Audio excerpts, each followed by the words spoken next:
الحمد لله رب العالمين والعاقبة للمتقين ولا عدوان إلا على الظالمين وأشهد أن لا إله إلا الله وحده لا شريك له ولي الصالحين وأشهد أن محمدا عبده ورسوله وصفيه من خلقه وخليله سيد الأولين والآخرين اللهم صل عليه وعلى آله وصحبه ومن اتبعهم بإحسان إلى يوم الدين أما بعد أحبتي الكرام.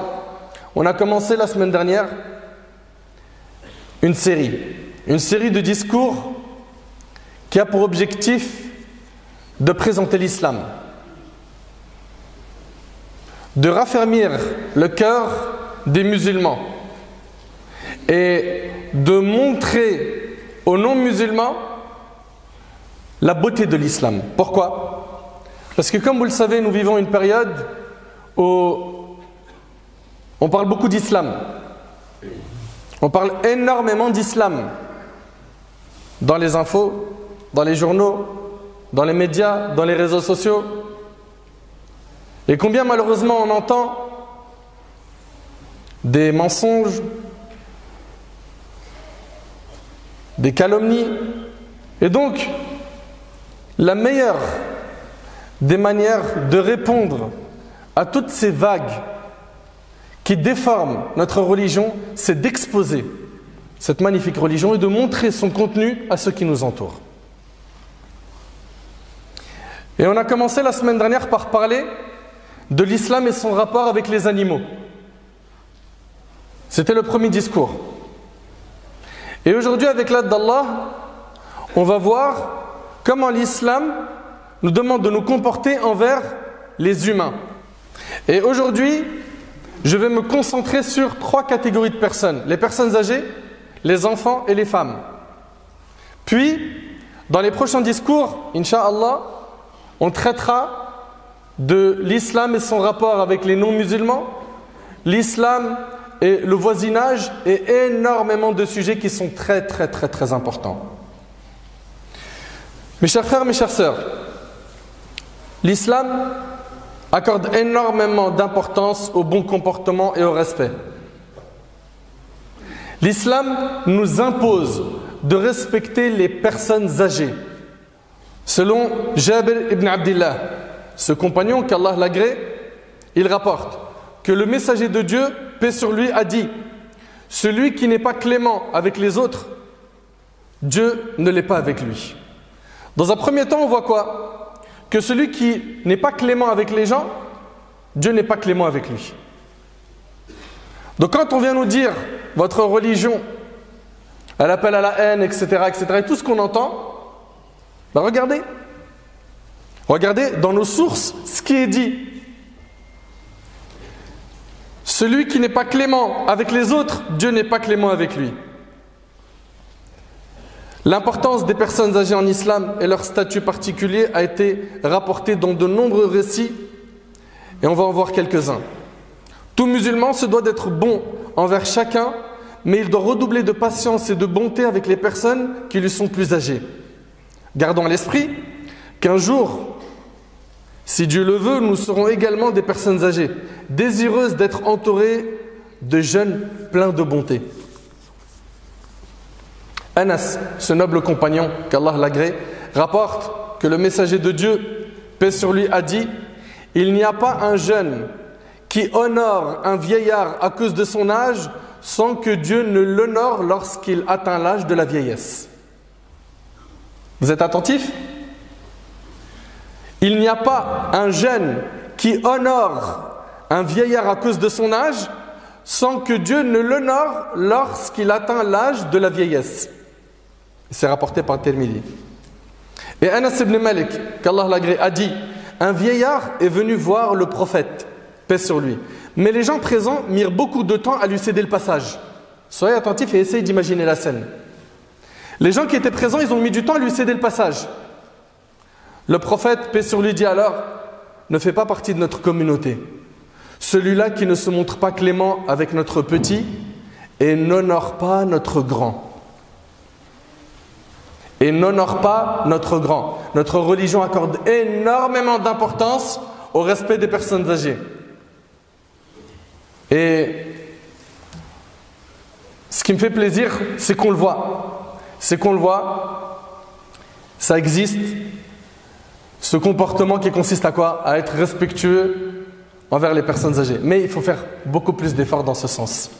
Quand tu es dans les transports en commun et que tu vois une personne âgée qui est debout, peu importe sa couleur, son origine, peu importe sa religion, laisse-lui ta place. Et rappelle-toi que notre prophète, il a dit, paix sur lui, toute bonne action est une aumône. Toute bonne action est une aumône. Je vous pose une question, tenir la porte à quelqu'un, c'est une bonne action ou pas? C'est une aumône. Laisser sa place à quelqu'un dans le bus ou dans le métro, c'est une bonne action ou pas? C'est une aumône. Aider quelqu'un à porter ses courses parce que c'est très lourd, parce que la personne, elle est faible, elle est âgée, c'est une bonne action ou pas? Oui, c'est une aumône. On a la possibilité de gagner énormément de bonnes actions en étant bon envers les gens qui nous entourent. Mais quand je dis les gens, même les animaux. Donner à boire à un animal, c'est une bonne action ou pas? Oui, c'est une aumône. Arroser une plante, c'est une bonne action ou pas? Oui, c'est une aumône. Vous avez vu dans notre religion comment on peut gagner plein de bonnes actions? Et comment notre religion, elle insiste et elle incite sur le fait d'être bon, de propager le bien. Donc mes chers frères, mes chères sœurs, gardez en tête que notre bien-aimé, notre prophète, paix sur lui, il a dit, ne fait pas partie de notre communauté celui-là qui ne se montre pas clément avec notre petit et n'honore pas notre grand. En islam, nous devons aussi agir envers nos parents avec une compassion illimitée. Vous écoutez attentivement? J'ai dit une compassion illimitée. En nous rappelant que lorsque nous étions petits et faibles, ils nous ont préférés à eux-mêmes. Ils ont sacrifié leur nuit pour nous, leur confort pour nous, leur nourriture pour nous. Les mères sont particulièrement honorées. Quand les parents atteignent un âge avancé, ils sont traités avec compassion, gentillesse et désintéressement. En islam, servir ses parents est le deuxième devoir en importance après la prière. Et c'est leur droit de l'exiger. Il est considéré comme méprisable de manifester de l'irritation envers les personnes âgées lorsque, sans que ce soit leur faute, elles deviennent difficiles. Et vous le savez, que la personne, quand elle grandit en âge et qu'elle vieillit, il arrive souvent que son caractère devient difficile à supporter. Et bien c'est là où il faut faire beaucoup plus de bien qu'avant. C'est là où tu dois faire tes preuves. Et ne fais pas comme certains. Viens, voilà la direction, maison de repos. Allez, je te ferai des coucous de temps en temps. Non. C'est pas comme ça que tu vas lui rendre tout le bien que tu as reçu. Toi, c'est à ce moment-là que tu dois faire tes preuves. Oui, mais j'en suis arrivé à un stade où, excusez-moi, voilà, ils font leurs besoins sur eux. Oui, ben c'est là que tu dois être présent. C'est là où tu dois être doux, bon, patient, plein de miséricorde. Mais est-ce que tu as oublié quand tu étais petit? Combien de fois tu as été changé par ta mère, par ton père? Et ils faisaient ça avec amour. Ils étaient contents. Quand tu mangeais, ils étaient contents. Quand tu faisais tes besoins, chaque moment de ta vie où tu grandissais, tu évoluais, tu commençais à marcher tes premiers mots, ils étaient super contents de te voir évoluer. Et toi, d'un seul coup, tu veux t'en débarrasser? Ça, c'est pas dans notre religion. Cela ne fait pas partie de notre religion. Notre Seigneur nous dit dans le Coran, et ton Seigneur a décrété, n'adorer que lui est marqué de la bonté envers les pères et mères. Si l'un d'eux ou tous deux doivent atteindre la vieillesse auprès de toi, alors ne leur dis point fi. Ça veut dire quoi? Ça veut dire que ton père ou ta mère ou les deux ont atteint la vieillesse, ne leur dis pas juste ça, non, tu n'as pas le droit de le faire. Et ça, c'est un ordre coranique. Voilà à quoi appelle l'islam. Tu vas prendre sur toi. C'est à toi de t'adapter à eux. Tu vas patienter. Si tu vois quelque chose qui te déplaît, c'est dans le dialogue doux et pas dans le bras de fer.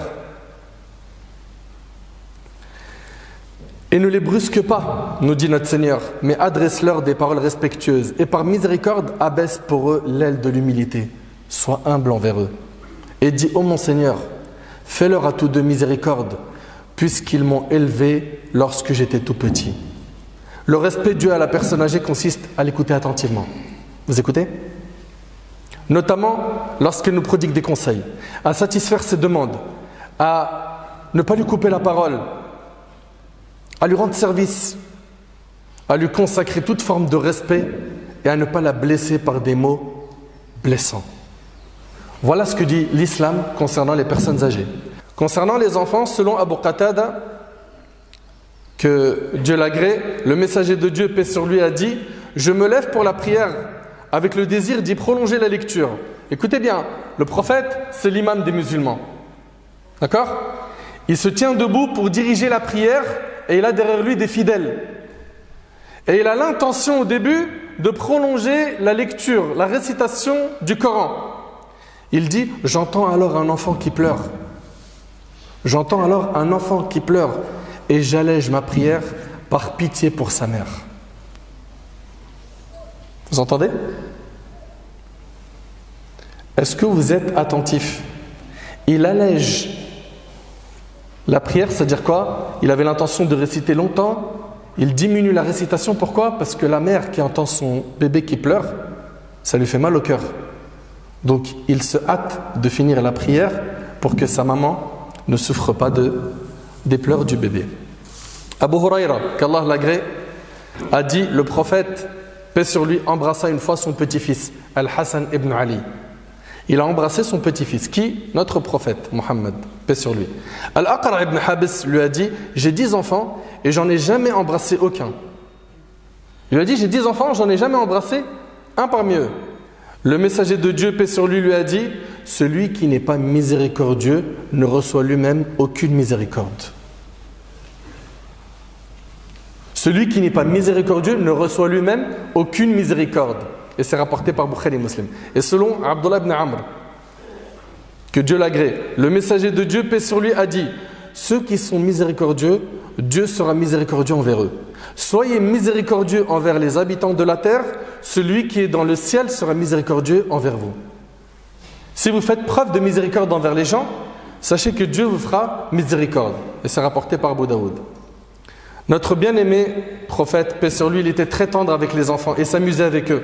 Anas, que Dieu l'agrée, dit, le prophète, paix sur lui, était celui qui possédait le meilleur des comportements. J'avais un frère que l'on nommait Abu Umayr.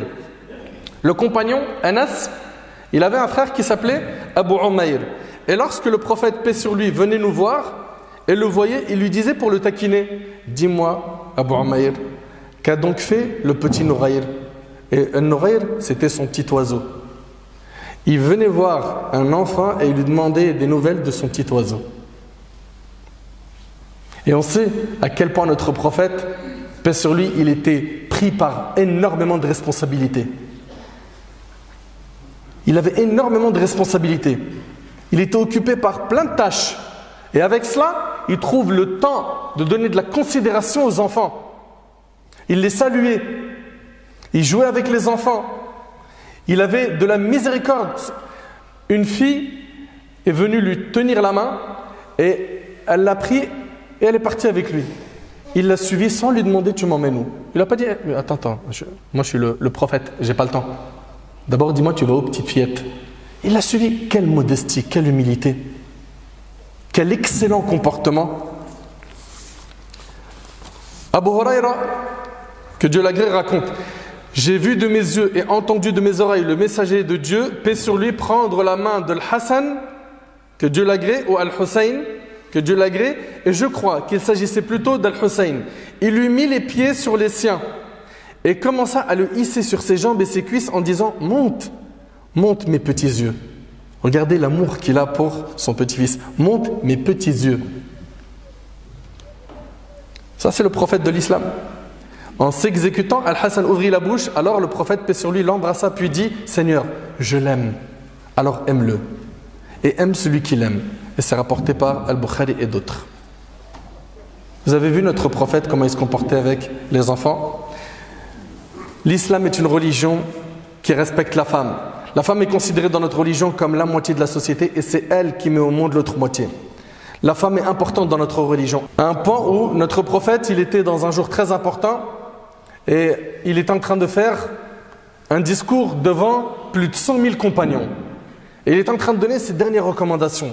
Et parmi ces recommandations, il a dit « Craignez Dieu envers les femmes ».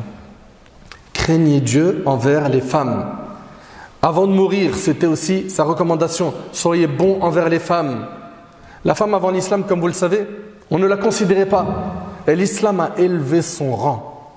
L'islam l'a honorée. L'islam lui a donné tous les droits qu'elle possède actuellement.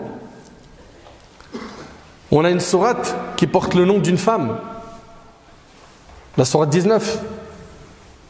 Sourate Maryam, Marie, la mère de Jésus, Isa. On a une sourate qui s'appelle Sourate An-Nisa, la sourate les femmes, la sourate 4. L'islam a honoré la femme en tant que mère. Selon Abu Huraira, ce compagnon, que Dieu l'agrée, il rapporte, un homme vint chez le messager de Dieu, paix sur lui, et lui a dit « Ô messager de Dieu, quel est celui qui mérite le plus que je lui tienne compagnie? Qui est la personne qui mérite le plus que je lui tienne compagnie ?» Il a dit « Ta mère ». Il dit « Qui encore ?» Il lui a dit « Ta mère ». Il lui a dit « Et qui encore ?» Il lui a dit « Ta mère ». Il lui a dit « Et qui encore ?» Il lui a dit « Ton père ». 3 fois la mère et 1 fois le père. La mère, c'est celle qui a connu la grossesse. La mère, c'est celle qui a connu l'accouchement. La mère, c'est celle qui a connu l'allaitement. La mère, c'est celle qui a sacrifié ses nuits pour le confort de son bébé. La mère, l'importance de la mère. On voit ici que notre prophète, paix sur lui, il parle de la mère en disant 3 fois la mère et 1 fois le père. Après la mère, sachez que la tante a elle aussi une grande place. En effet, la tante maternelle dans notre religion est traitée au même titre que la mère, comme cela ressort de cette parole prophétique, la tante maternelle est comme la mère. Et c'est rapporté par le Bukhari. Donc on vient de voir la femme en tant que mère, en tant que tante, mais également en tant qu'épouse. Notre Seigneur nous dit dans le Coran, et comportez-vous avec elle, c'est-à-dire avec vos épouses, d'une manière bienveillante. Vous entendez ce que le Coran nous demande? Donc quand on entend aujourd'hui qu'il y a de la violence dans les couples, quand on entend qu'il y a un mauvais traitement dans les couples, et attention, des fois il y a de la violence du côté de l'homme, et des fois c'est du côté de la femme. Et des histoires, je peux vous en raconter un. Eh bien, qu'est-ce qu'il nous demande notre Seigneur? C'est de nous comporter avec bienveillance. Notre prophète, paix sur lui, il dit, le croyant qui a le meilleur caractère et qui est le plus doux envers son épouse compte parmi ceux dont la foi est la plus complète. Pour ce qui est de la femme en tant que fille, à l'époque, je vous ai dit, les Arabes, ils étaient mauvais envers les filles. Dès que quelqu'un avait une fille, c'était une honte. Ils ne voulaient avoir que des hommes, des garçons. À l'époque, ils ne voulaient que des garçons. Notre Seigneur, dans le Coran, il nous mentionne le fait d'avoir un enfant, une fille ou un garçon, en nous disant que c'est un don. Avoir une fille, c'est un don, c'est un cadeau. Et ça, c'est mentionné dans le Coran.